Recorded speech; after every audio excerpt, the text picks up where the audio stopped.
In this video, I'm going to talk to you all about how to recession-proof your sponsorship opportunity. Check it out.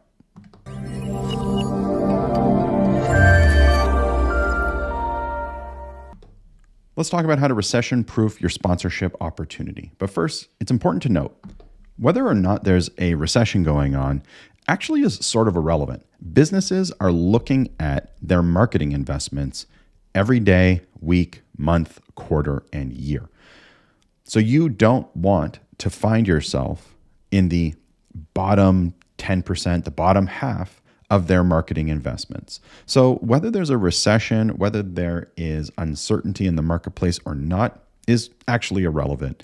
These tips apply to you, and you should definitely incorporate them into your sponsorship sales practice. Now, what happens during the economic uncertainty or during recessions is that sponsorship properties start to become aware of this fact that businesses are always looking at their efficiency and their ROI. And so that's a common time for sponsorship seekers to start to wonder, is it the economy that's affecting my sales, or should I be worried? So no matter where you are in terms of the economy, this video should be helpful to you. First and foremost, if you've been following this channel for any length of time, you know how obsessed we are at the Sponsorship Collective about audience data. And if you've just heard of us and this is your first time on this channel, welcome. Make sure you hit the subscribe button and click the bell icon so that you never miss a sponsorship video. Sponsorship is marketing. Marketing is all about helping a brand connect with their target market. If your audience data is weak or unclear, or you haven't been focusing on your audience, you are putting your sponsorship opportunity at risk. And that means every quarter, when your sponsors look at their investments, they're going to consider potentially leaving you because it's unclear whether or not they're getting ROI. And if a recession comes, or if external factors start to impact the economy, companies will start to look for the very best investments to connect with their audience. Therefore, you should always be in a place of sharpening your audience data, getting super crystal clear on who it is that you can help brands connect to. Next up is to create activations worth paying for. If you think it's hard to sell logo soup and gold, silver, bronze packages during times of economic growth, just wait until the economy constricts a little, until it contracts. Nobody wants logo placement and boring branding and gold, silver, bronze packages when they have to account for every single marketing dollar spent. If you want to protect yourself during a recession, then you want to have amazing activations that engage your audience, deliver valuable assets to your sponsors, and return on investment that you can prove. And you want to do that long before you need to make the change. In other words, long before a company comes to you and says, we've reassessed and we actually can't work with you anymore. And of course, you have to know your value. If you're overcharging for your sponsorship opportunities, you are going to rise to the top as low return on investment. A lot of sponsorship properties play this game where they just charge what they think their sponsorship opportunity is worth. And if the sale was easy, they just randomly increase the price. I saw somebody comment recently in our Facebook group that you should just increase your sponsorship every year by 3 to 5%. Not based on delivering more value, just because things get more expensive and you should charge more. This is the epitome of short-term thinking, just charging whatever you can make. Because, again, it ignores the reality that sponsors, that brands are going to assess how well the campaign went, how well their sponsorship is going, how you compare to other people in the marketplace, and whether or not you're actually beating other sponsorship opportunities, as well as typical advertising and marketing. If you can produce an email for them at 5 times the price of what it would cost them to just run a Facebook ad, of course the brand is going to choose Facebook or some other type of paid lead acquisition. You want to know exactly what you're worth by doing a proper valuation. You want to charge your sponsors a fair price and be able to prove to them what you're charging and why. And of course, if you need some help with evaluation, you know what to do. Head on over to sponsorshipcollective.com, book a call with my team. Valuation is one of our key areas of expertise.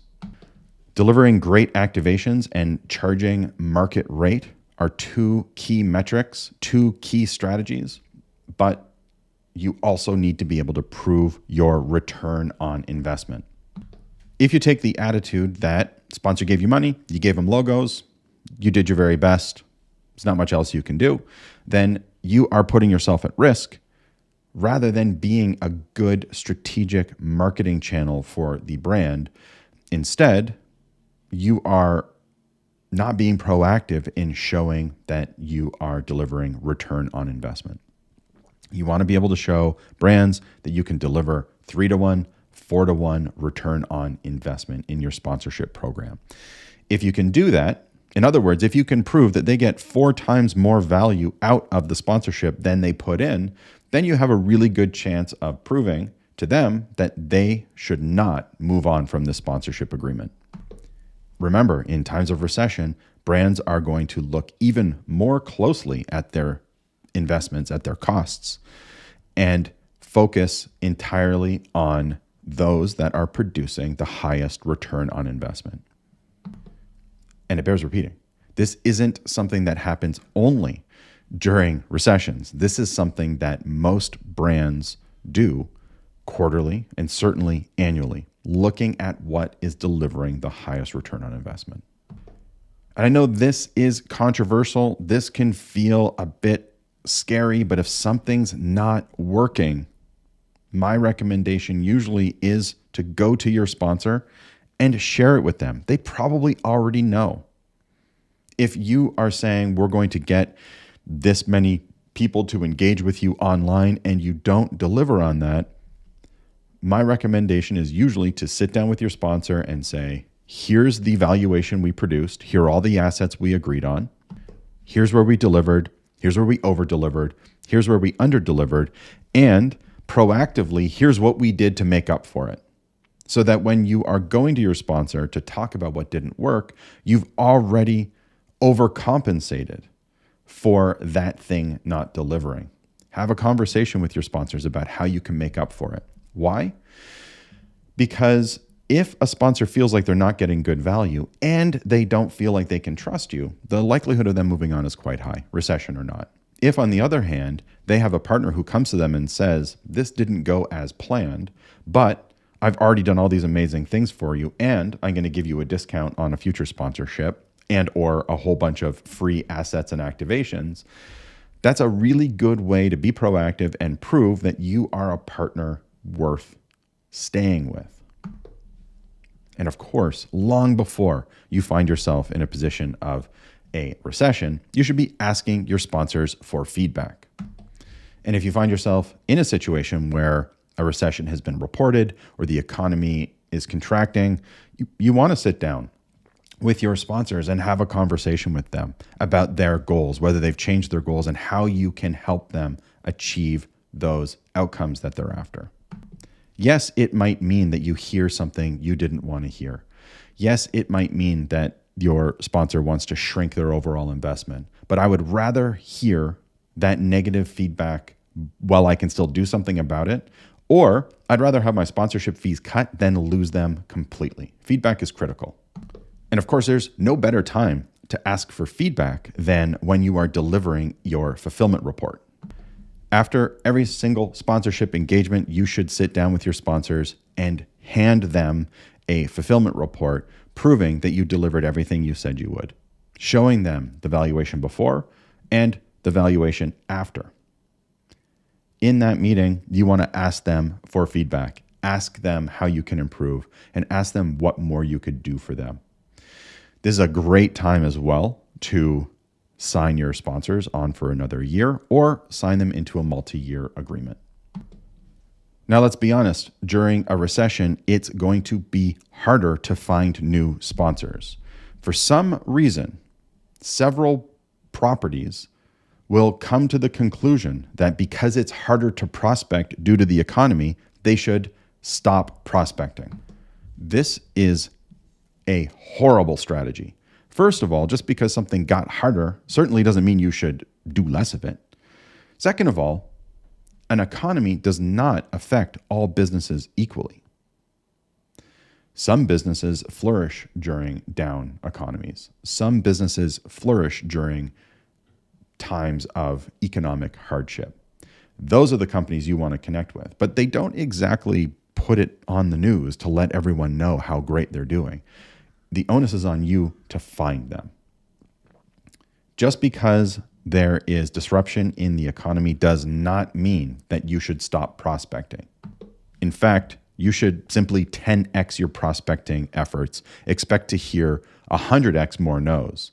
But that just means you're going to have to work harder. And remember, all of those people who have decided not to prospect at all due to the struggling economy, your competitors have just taken themselves out of the field. Prospect aggressively, don't spam people, have proper, real discovery-based conversations, and 10x your effort. Now, if you're going into a recession and you already have 5+ year deals signed with sponsors, you're going to have a lot less to worry about. So what happens if you don't have multi-year sponsors signed? Well, consider this a warning and get multi-year sponsors. How do you do that? You offer bonuses, you offer discounts for multi-year agreements. The best time to plant a tree is 20 years ago. The second best time is today. So if you don't have multi-year agreements, get them now. If there's a recession happening, this is a great opportunity to offer someone a discount in their sponsorship if they sign a multi-year agreement. Multi-year agreements add stability to your revenue, to your sponsorship opportunity. If you got value from this video, I would love it if you could drop down below in the comments your one key takeaway, the biggest thing that stood out to you, or the one piece of advice that you would give others watching this video. And if you haven't already, make sure you hit the thumbs up button and subscribe to this channel so you never miss another sponsorship video. And remember, the sponsorship proposal does not make the sale. You do. Good luck out there.